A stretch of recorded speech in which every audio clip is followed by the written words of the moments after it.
सरों का ज्ञान रखता था कि 10 वृत्तियों का उसको ज्ञान था, पर कंट्रोल नहीं था। तो ज्ञान होने का क्या मतलब है? तुम्हें उस पर कंट्रोल ही नहीं, तो ज्ञान पढ़ने का नाम ज्ञान नहीं होता, वो इल्म है। दोनों में मतभेद है। इल्म ग्रहण करना पड़ता है, और सत्य जो है वो विजडम है, तुम्हारी काबिलियत। सत्य विजडम, और विजडम को फैलाना होता है। विजडम पाई जाती है, तुम्हारे रूम रूम में समा जाती है। ज्ञान तुम्हारे ब्रेन तक रहता है। इसलिए ज्ञान जो है जितना भी पालो, 4 वेद, 14 पुराण, सारे जितना भी कर, उनसे तुम्हें कोई लाभ होने वाला नहीं। ज्ञान का प्रयोग, अगर मैंने कुछ सीखा आगे बांटा नहीं, जैसे मैं एंट्रेंस पढ़ाता था तो मैंने सीखा आगे बांटा नहीं। इतनी दुनिया को डॉक्टर, इंजीनियर, लायर तक सब कुछ करा, मैंने थोड़ा करा। करने वाला करण करावन कोई और है, मुझको देता नाम, चाहे काल के दायरे में हो, करण करावन वो है। मानुष के ना ही कुछ हाथ, हम तो केवल, लेकिन सफा तो होना पड़ता है। इसलिए रावण इतना ज्ञान रख के भी अपने ऊपर अपनी वृत्तियों को कंट्रोल नहीं कर पाया, तो फिर क्या क्या कहना, उसके ज्ञान का क्या लाभ हुआ? आपको भी, अपने आप को भी खत्म किया, औरों को नुकसान पहुंचाया। सारा लंका जो है जल के राख की तरह बना। आज भी वहां उसके निशान दिखते हैं। इसलिए तभी तो राम जी ने लक्ष्मण को कहा, बहुत ज्ञानी है, जाओ ज्ञान ले। लेकिन मेरा कहना है, ज्ञान पर अमल ही नहीं किया तो ज्ञान किस बात का? ज्ञान का मतलब ही होता है उस पर चलना। इसीलिए कहा कि राम जी भी तो निरंकार के अवतार थे ना। मन की चीजों को बड़ी बड़ी महानता दी, मन की हर चीज को महानता दी। देखो, खुद पूजा पाठ समुद्र के तट पर किया, फिर तुम कैसे ना करो?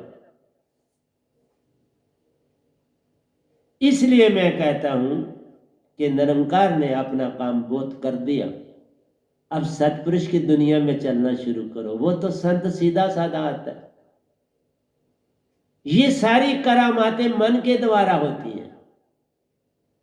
ये रिद्धि सीधियां मन के द्वारा होती है। हमारा, हाँ, जो हम वचन बोलेंगे उसे कोई काट नहीं सकता।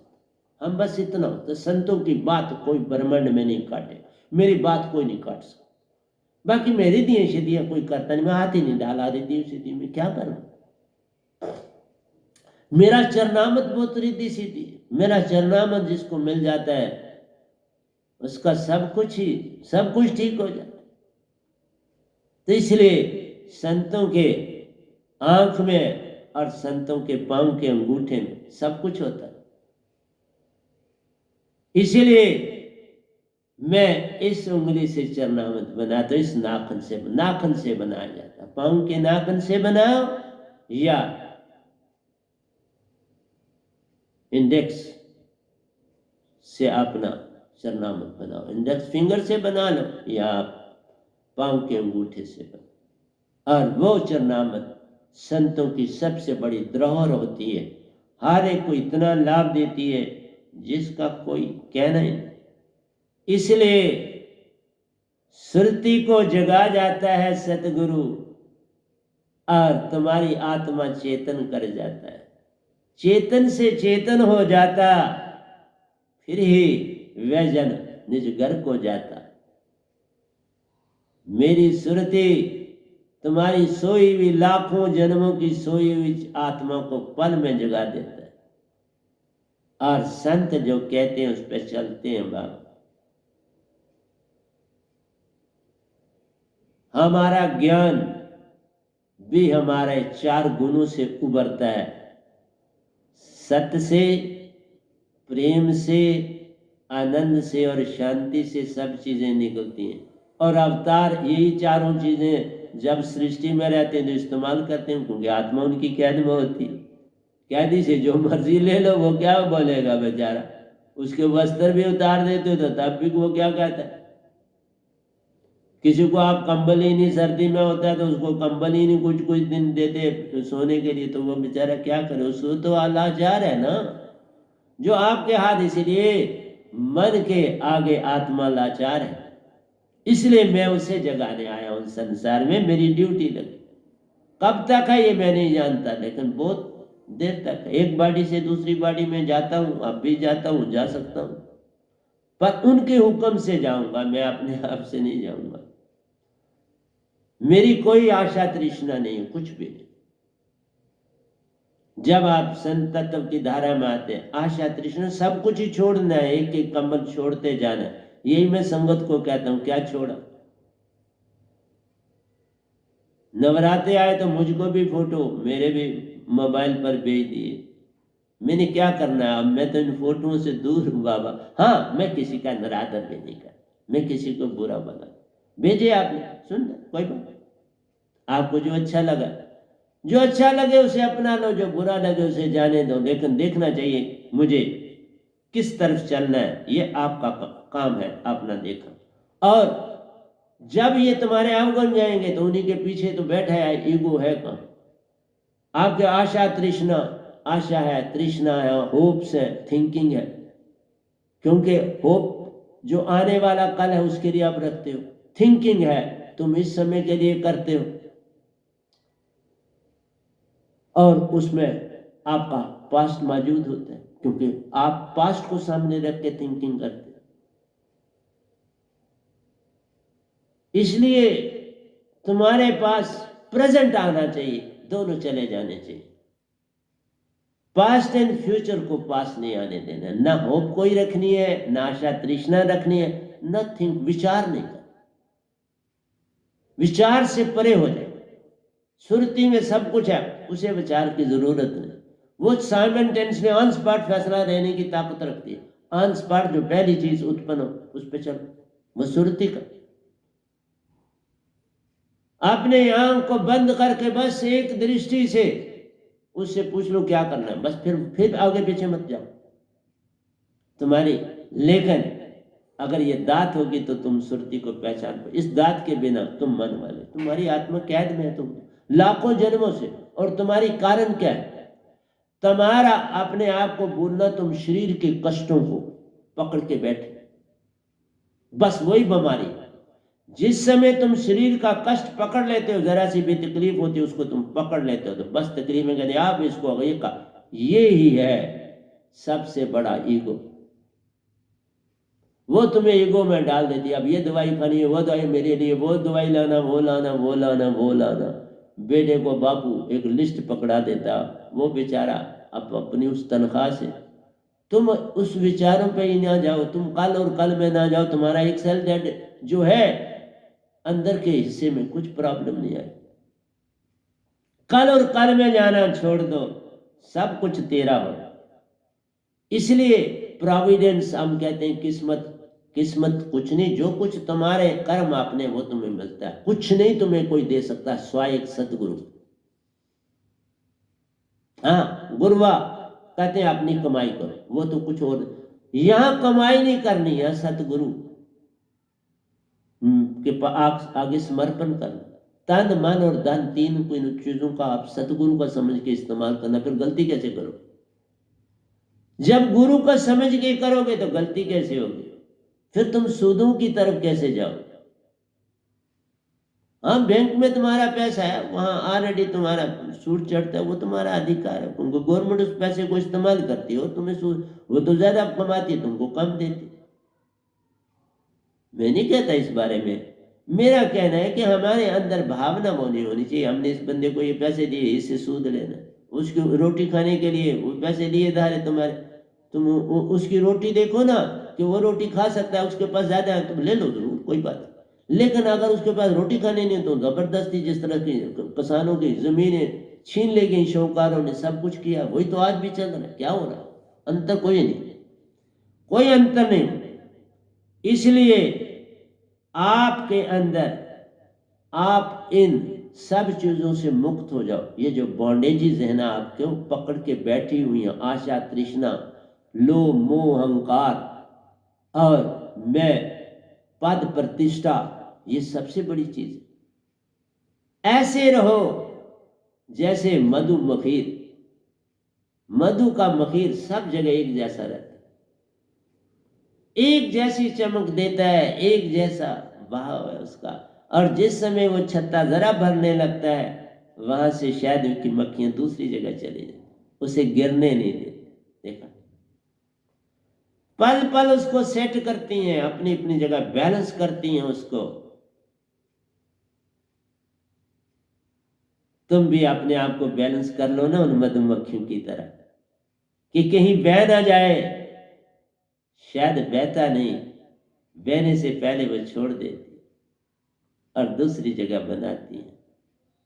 तुम भी सेक्रीफाइस जो दे दिया, किसी को दे दिया, उसकी तरफ ध्यान मत डालो। वो कितना शायद छोड़ के चली जाती हैं, दूसरी जगह फिर मेहनत करती हैं और बनाती हैं। इसलिए मेरा साउंडलेस साउंड वर्ड तुम्हें बहुत कुछ देगा, इतना देगा कि तुम संभाल नहीं पाओगे। और तुम कहते हो, मेरे पास आते हो तो कहते हो आशा, तो मैंने कुछ कहता नहीं, पर मेरी दात के बाद तुम्हें हर चीज मिलेगी, लेकिन सत्य के रास्ते मिलेगी, झूठ के रास्ते नहीं कुछ मिलेगा। मैं ये नहीं कहता कि तुम झूठ मारोगे, तुम कोई आशा रखोगे, तृष्णा रखोगे, डायरेक्टली खा दो। कभी डायरेक्ट माल की भक्ति न करो, ये सबसे बड़ा मान, इससे बड़ा मान ही नहीं। जो कौमें ये करती हैं सीधी, उनमें बड़ा मान। वो मान से लदे होते, बच्चे से लेके बूढ़े तक मान होते, और मालिक कभी उनको नहीं मिलते। उनको स्वर्ग मिल जाता है, मालिक नहीं मिलता, स्वर्ग मिल जाता है। ये मैं भी शास्त्र सार नहीं मिलता जो डायरेक्ट भक्ति करते हैं, और वो 5 चक्रों को पार नहीं कर पाते, कभी स्वर्ग में चले जाते। स्वर्ग कोई बड़ी जगह नहीं, इसलिए तुम वहां चले जाते हो, और वो भी लोअर स्वर्ग में जाते। जो अंदर के चक्रों से जाते हैं, पहले 3 स्वर्ग उनके पास होते, फिर ये जो दूसरे लोग होते हैं चौथे से, चौथा जो मिडल में, उसमें दोनों मिक्सचर होते हैं, जिसने थोड़ा ध्यान किया होता है और बाकी ये किया। डायरेक्ट मालिक की भक्ति से आपको कुछ भी नहीं मिलता। कभी डायरेक्ट मालिक को मत पकड़ने की चेष्टा करो, रास्ते बने। अगर निरंकार की तरफ जाना है तो गुरु है, 60 लाख गुरु हैं, जाओ उनके द्वारा, वो आपको पक्का ले जाते हैं, इसमें कोई दो राय। सतगुरु से मिलना है तो वो पूर्ण मोक्ष देते हैं। पूर्ण मोक्ष लेना है, आशा तृष्णा तुम्हें छोड़नी पड़ी, और कभी कुछ मांगो, बस एक काम कर लो, डायरेक्ट कभी ना मांगो, ना किसी देवी देवता। ये जो इतने त्योहार आप मनाते हो ना, कुछ करते नहीं, मांगते हो। तुम भगवान को और उन सबको बुद्धू समझते हो, बुद्धू नहीं है। वो कुछ दे नहीं सकते, तुम्हारी चीजों को आगे पीछे कर सकते। जो तुमने साल के बाद पाना है वो आज आपको दे सकते, जो आपने 6 महीने पर दे, जो आपका आ गए, जो गई लिखत सो गई उकत, उसे कोई काट नहीं सकता, तो फिर दे कहां सकता, ट्रांसफर कर सकता। कोई कहता है ये चीज आज मैंने ये सूट नहीं पहना, ये पहनना, तो तुम्हारी मर्जी है, तुम्हारी अपनी चीजें हैं, तुम्हारे मर्जी है। कपड़े लटके हुए हैं तुम्हारे हैंगर से, आज तुम जो पहन लो, और पहन के तो जहां जाने जाओ। इसी तरह तुम्हारे जो कर्म तुमने अपने जन्म में, पिछले जन्मों में किए, वही तुम्हें मिले। और अगर सतगुरु के सानिध्य में तुम काम, इसी पल भी मिलते, उसी पल कर्म का फल मिल जाए, क्योंकि तुम्हारा अब हिसाब नहीं, अब तुम्हें साथ साथ मिले ये लाभ। अब तुम्हारा लेखा लिखा नहीं जाए, तुम्हारा लेखा तुम खर्च कर सकते, अब तुम खर्च करोगे, इसलिए बड़े अमीर हो सकते। मेरे साथ जुड़ने के छड़े लाभ है, और कुछ नहानी है ही। फिर तुम्हारा लेखा उसी समय तुम्हारा चित्त लिखना बंद कर दे, चित्त ही चला गया, मन बुद्धि चित्त अहंकार चले गए ना तुम्हारे, मेरे साथ जुड़ते ही, मेरा शब्द पाते ही मन बुद्धि और चित्त चला गया। अब चित्त कैसे तुम्हारा हिसाब लिखेगा? अब तो मूल सुरती लिखेगी, तो वो आत्मा है, मूल सुरती लिखती है, तो तुम निजधाम जाओगे, अपने घर जाओगे, काल के घर कैसे रहोगे?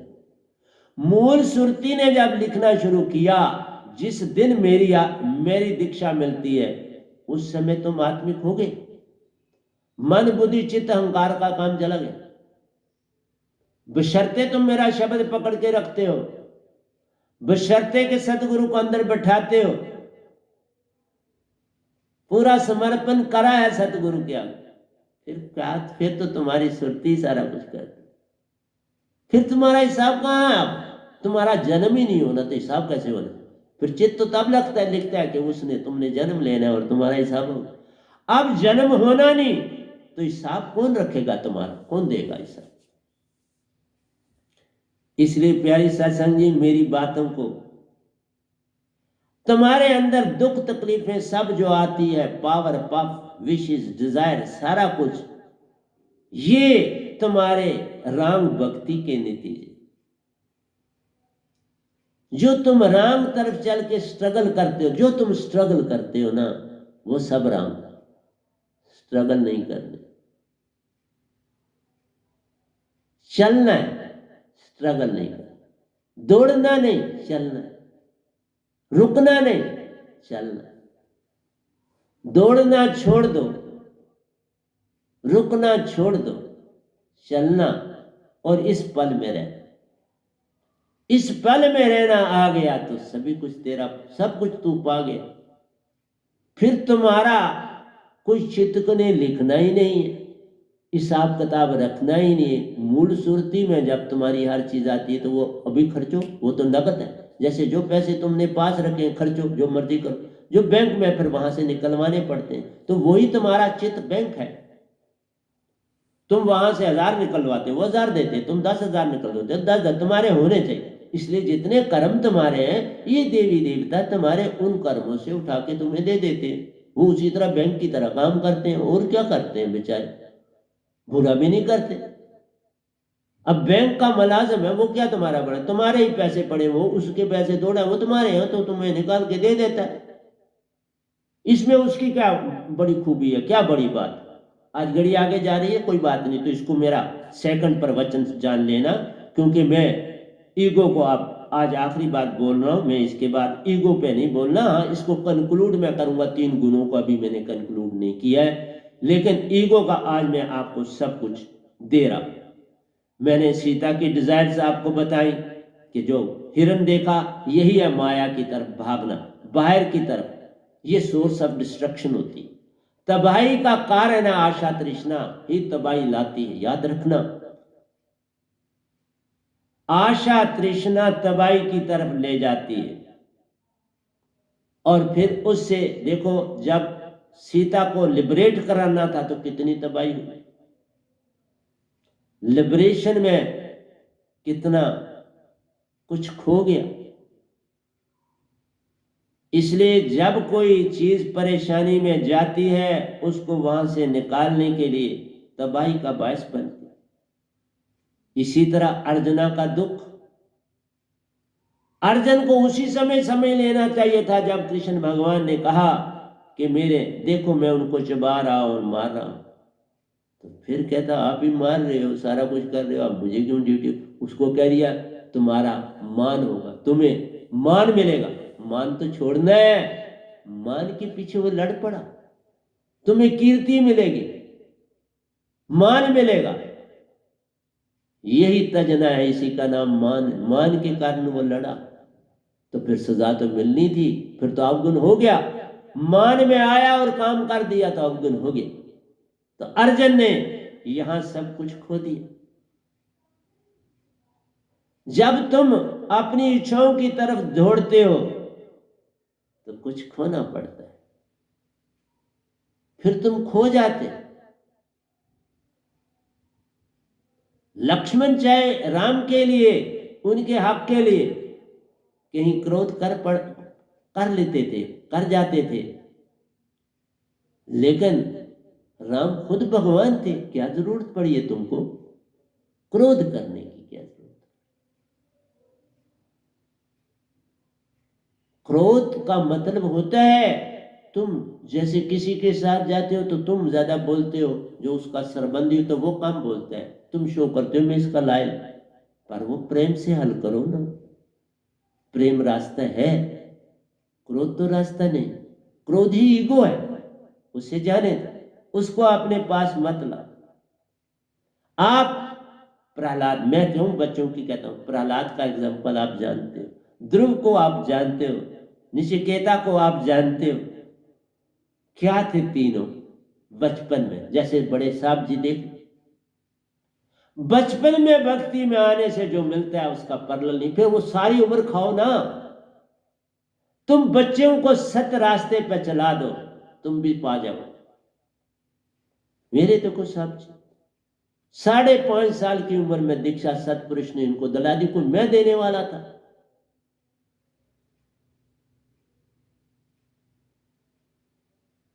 बाबा 5.5 साल की उम्र में दीक्षा पाई, 6 साल में सतपुरुष से मुलाकात होगी, निजधाम अपने घर की सैर होगी,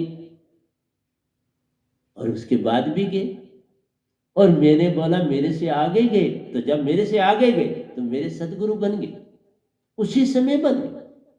फिर उसके बाद मैंने इन्हें सतगुरु ही मानता हूं आज तक, पूरी श्रद्धा से मानता। मैं इनको प्रणाम करता हूं, 6 बादाम मैं इनको अर्पण करता हूं प्रतिदिन, और प्रणाम भी करता। तुम भी सतगुरु को अपना लो ना, सब कुछ तुम्हें, मुझे सब कुछ मिलता है, मिला है। तुम्हें झुकना, पहले सेक्रीफाइस करनी पड़े, फिर अंदर डेवलप हो जाएगा। अब मुझ में देखो हर जगह झुका रहता, तुम आते हो तो भी झुकता। कल वो जज साहब आए तो उनकी आशा थी कि मैं, तो जब वो गाड़ी में बैठे तो मैंने उनको उनके सर को अपने हाथों में लिया, और ये अपने आप हो जाता है। जब तुम मुझसे प्रीत करते हो तो मैं प्रीत के बिना कैसे रह सकता। उन दोनों जीवों ने मुझे बड़ा प्रेम दिया, आए तो प्रेम बांट के गए, और श्रद्धा से आए। ये नहीं कि ऐसे कुछ लेने नहीं बेचारे आए, श्रद्धा से आए, मिलने के लिए आए। और बोले फिर कभी मैंने कहा जरूर मिलो, तुम आना चाहो प्रेम से तो मेरे दरवाजे खुले, मेरा द्वार हर समय आपके लिए खुला है। तुम अपने बच्चों को ध्रुव बनाओ, प्रहलाद बनाओ, नचिकेता बनाओ, मेरे बड़े साहब जी जैसा बनाओ। बचपन का जो पीरियड है अपने लिए नहीं, उनको किसी पूर्ण संत का शिष्य जरूर बनवाओ, फिर तुम भी तर जाओ। इसलिए मेरा कहना था कि निरंकार घबरा जाता है जब एक भी आत्मा निज घर की तरफ जाने लगती है। अगर इन तीनों को सीधा ही पहले सच्चा रास्ता मिला, इनको तो गुरु वालों की मिले ना बेचारों को, तो भगवान तब डर जाता है, सीधा हो जाता है। क्योंकि बड़े साहब जी आप देखो, दीक्षा मेरे से ली थी, कोई मैंने, सतपुरुष ले गए निजधाम। अगर ये 3 लोग भी, ये 3 बंदे जल्दी से निरंकार की बातें न मान लेते तो इनको भी सतपुरुष अपना लेता। लेकिन ये जल्दी ही निरंकार के फिर चक्कर में आ गए। जब निज निरंकार ने अपने स्वर्ग के सारी खुशियां उनको धरती पे ही देना शुरू कर दी, उनका बाल बीका ना हो, बस उसी में पड़ गए। जैसे गोरखनाथ जी उसी में पड़ गए, कबीर साहब के होते हुए वो ना तरे, राजा जनक आगे ना बढ़े, सुखदेव जी आगे ना बढ़े, वेद व्यास जी आगे ना बढ़े, वहीं रह गए।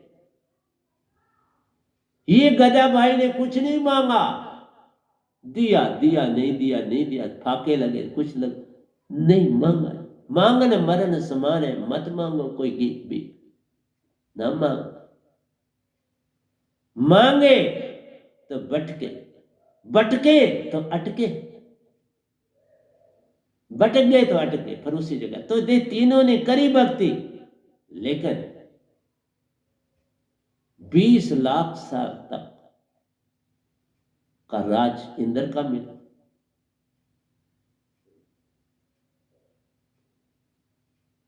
अभी भी ये स्वर्ग में और पहले स्वर्ग में। इसलिए मैं आपसे कहता हूं कि नहीं, फिर भी कुछ नहीं पाया, फिर जन्म लेंगे, फिर जन्म लेंगे इस धरती पे। आप मेरे साहब जी नहीं देंगे, अमर हो। ये है शब्द की ताकत। मेरे शब्द से कभी ईगो का तो सवाल ही नहीं पैदा होता। तुम बादशाहों के बादशाह बन जाओगे, बादशाहों के कहता हूं बादशाह बन जाओगे, अगर मेरी दात तुम पाओ। इसलिए हिरन के पीछे नहीं भागना है, माया के पीछे नहीं भागना है। माया सपनी सबे डसे, ये माया सपनी है। और जब तुम उसे छोड़ के आगे चलो वो तुम्हारी दास फिर दास बन जाए। तुम त्यागो तो वो दास है, तुम भागो तो तुम दास हो। माया की गति उल्टी है, तुम तजो तो वो दास, तुम उसके पीछे भागो तो तुम दास। फिर अपना सोच लो। सेंसेस तभी कंट्रोल होती हैं जब तुम सतगुरु के हो जाते हो। सेंसेस नहीं, किसी के संसार में रह के किसी की सेंसेस कंट्रोल नहीं। मैंने कहा ना कि गोरखनाथ जी की बॉडी बजर की बॉडी, 700 साल जीवित रहे तो फिर गए स्वर्ग में। अब स्वर्ग में है तो फिर जन्म लेना, फिर जन्म लेना है तो फिर कीड़ा बनना। देखो कोई पता फिर कौन आपको तारेगा? कोई भी कोई संत का संस्कार मिलेगा, कभी कोई संत आया होगा। अभी देखो इतनी दुनिया है तो संत तो एक ही आता है निजधाम से। कल भी किसी ने वही पूछा था, संत एक ही आता है, दो नहीं आते निजधाम से। सतपुरुष दो को नहीं भेजते। अब ये तैयार हो गए हैं तो मुझे जब चाहे तो मैं छोड़ के दास बन जाऊंगा इनका। मैं बोलता हूँ जब आप चाहो आप बैठो, मैं दास हूँ आपका, मैं दास हूँ। मैं उनकी गद्दी संभाले हूँ, मैं अब साहब जी की गद्दी को संभाले हूं और कुछ नहीं कर। मेरी ड्यूटी ओवर हो चुकी है। ये जिस समय बैठ जाए मैं उनका दास नीचे बैठूंगा संगत की तरह। मैं सिर्फ इनका इशारे का वेट करता हूं। इसलिए जो सतगुरु बन गया वही गद्दी का मालिक होता है। इस गद्दी के मालिक साहब जी मैं नहीं हूं, मैं दास हूं। मैं दास संभाले हुए हूं, बस और कोई काम मैं नहीं कर रहा। इसलिए हिरणों के आगे मत जाओ और कभी आशा तृष्णा ना रखो। कुछ मांगो नहीं, मांगन मरण समान है, मत मांगो कोई भी।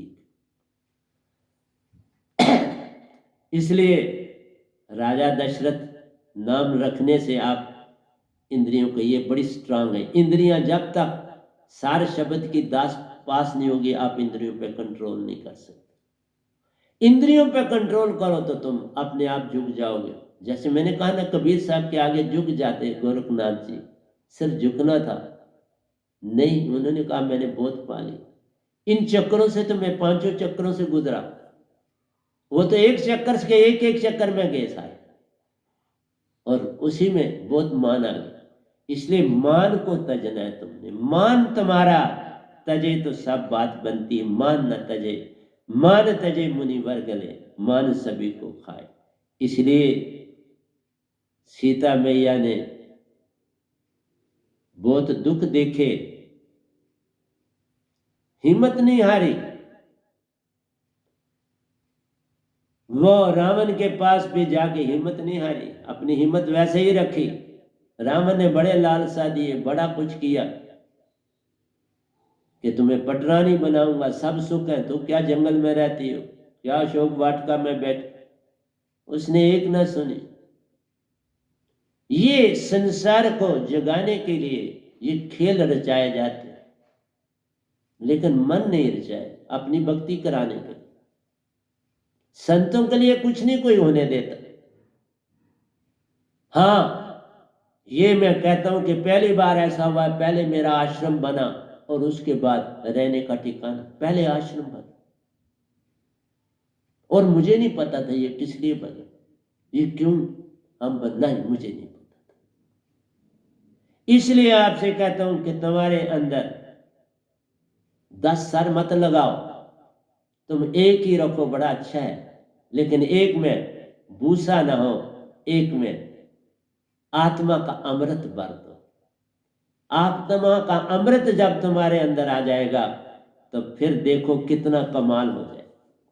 इसलिए प्यारे सत्संग जी मेरा यही कहना था कि आपके अंदर ये मान की जो वासना है इसको छुटकारा करना। इससे छुटकारा पाने का तरीका ही मेरी शब्द की दौलत लिए बिना आप कुछ भी नहीं कर सकते।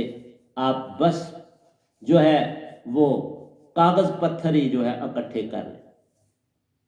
तो आप इन कंकर पत्थरों को इकट्ठा करना छोड़ो, सच्ची दात को पाओ और सतपुरुष अपने ही जो पिता हैं उनको पाओ।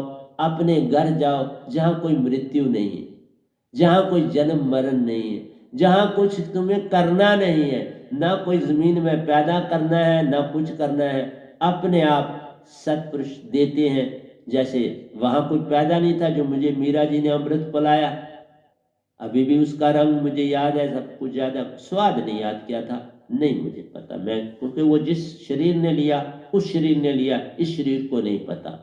लेकिन चूंकि आत्मा की आंख बड़ी तेज होती है, तो उस आंख ने देखा उसका रंग कैसा था, उस जो वहाँ का प्याला था वो कैसा था।